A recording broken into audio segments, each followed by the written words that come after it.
Hey, cricket fans. I know you're here because you love this sport as much as I do. Absolutely. And you're probably still trying to figure out what happened with India's Test series loss at home. It was a shocker. Yeah, like watching a friend who always wins at Monopoly suddenly lose everything. Uh-huh. Yeah. Because Well, not every day you see India lose at home. right.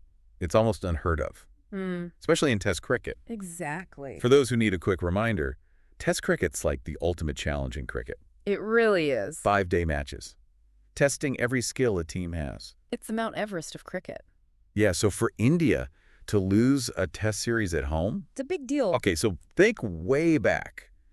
When was the last time India lost a Test series at home? It's been a while. Been a while. We're talking over a decade. Wow. The last time was 2012. You're right. It's been a really long time. 2012. Over a decade of winning at home. 15 series. And then, bam, New Zealand comes in 2024. and sweeps them 3-yank. A whitewash. Every single match. Yeah, and to make it even crazier, a whitewash hadn't happened to India at home in 24 years. It's crazy. Like a seismic shift in cricket makes you wonder what this means for the sport. So let's rewind back to that 2012 upset. Who beat them back then? That was England. A 4-match test series. I bet it was a close series. Oh, yeah. India actually won the first test pretty decisively, too. Oh, wow. 9 wickets. Everyone thought, okay, India's got this. Business as usual. With that. England came back and won the next 2 matches. Wow. In Mumbai and Kolkata.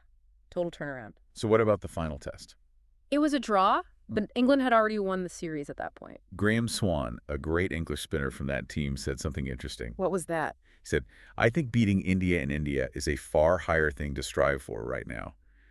They're virtually unbeatable in India since we beat them in 2012. Yeah. It really shows how difficult it is to beat India at home, even back then. Okay, so even with those 2 losses, India's record at home since 2013 is still incredible. Oh, it is. In all test matches since then, they've won 42. Wow. Lost only 7, and then 7 draws or ties. So that's a 75% win rate at home. Exactly. Which is why these recent losses are so interesting. They make you wonder, If this is the start of something bigger, yeah, are we seeing a shift in power in Test cricket? could be. A lot of analysts are talking about that. Like a tectonic plate shift. Yeah. Everyone's trying to figure out what it all means, what caused it, and what happens next. So was it just India playing poorly, or were their opponents that good? It's probably a bit of both. Yeah. We can't take away from how well New Zealand and England played. They had a plan, and they executed it perfectly. Yeah, I've heard people say that New Zealand especially figured out how to play against spin bowling in India. Which is huge. Teams have always struggled against spin in India, but New Zealand's batsmen adapted really well and neutralized India's spin attack. Which is one of India's biggest strengths. Exactly. So, like, they took away India's home advantage. And then there's the pressure factor, right? Oh, yeah, for sure. India had this aura of invincibility. With their home record. Right, and that can create so much pressure when you're expected to win every time. Even subconsciously, it can affect you And give the other team a boost. because they have nothing to lose. So you have great opponents taking away India's strengths. Plus, maybe some extra pressure on India. Anything else? Don't forget about luck. Cricket is a game with a lot of unpredictable moments. A dropped catch or a lucky bounce can change a match. It's true. Sometimes it comes down to inches. Absolutely. And those small moments can decide a series. So we have skill, strategy, psychology, and luck, all playing a part in this upset. It shows that even the best teams can be beaten. And that's what makes sports so fun to watch, right? Definitely. Yeah. The possibility for an upset, the thrill of not knowing who's going to win, Keeps us coming back for more. for sure, and reminds us that anything is possible. It all comes back to that big question. Are these losses a sign of things changing in Test cricket? It's too early to say for sure. We need more time to see how things play out. These losses have definitely made people rethink things. In the cricket world, Everyone's trying to figure out what it all means and what will happen next. yeah. Yeah, it's like someone shook up a snow globe. Uh-huh.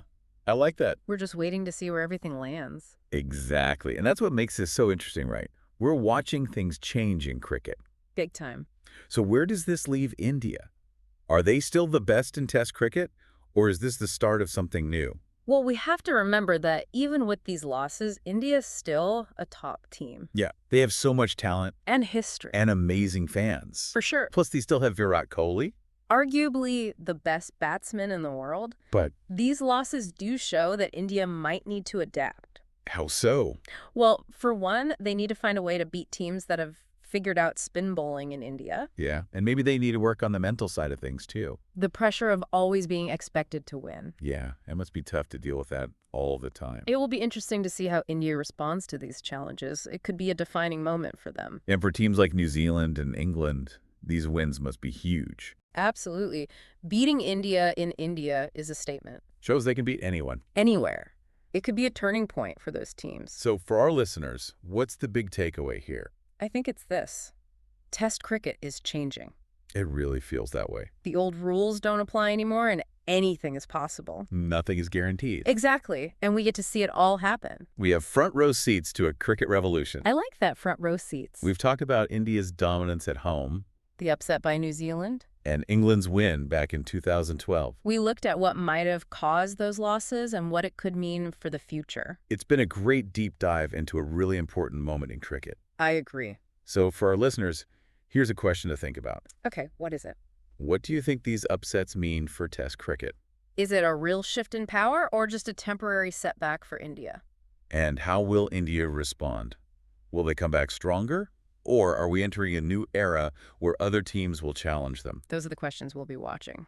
Only time will tell, but they're worth thinking about. Definitely. It's funny, when we talk about cricket, we always focus on the amazing things players do on the field. The big shots. The catches, incredible bowling. Right. But we forget about the mental side of it. Oh, yeah. The mental game is huge. Yeah, and these recent upsets really show how important it is. Maybe even more important than physical skills. Because you can have all the talent in the world if you're not mentally strong. It won't matter. Exactly. And when a team like India is used to winning and then suddenly starts losing, It can really mess with their heads. and the other team starts to believe they can win, It's amazing how quickly things can change, like a pendulum swinging back and forth. especially in test matches, where every little thing matters. So much pressure. Yeah, one bad moment can change everything. So for our listeners out there, what's the lesson here? I think the biggest takeaway is that the mental game is more important than ever. You really have to be mentally tough. Yeah, the teams that can handle pressure and stay focused are the ones that will succeed. It's like mental toughness is the new secret weapon. Exactly. And we're going to see teams focus more on this in the future. New strategies, new ways to train. It's going to be fascinating to watch. As fans, we get to see how the game evolves. And how players adapt to this new era, So we've talked about India's losses the rise of new challengers. and the importance of the mental game. It's been a really interesting deep dive. I agree. And I hope our listeners have enjoyed it. Me too. The game of cricket is always changing. And that's what makes it so great. So keep watching, keep learning, and keep loving cricket. See you next time.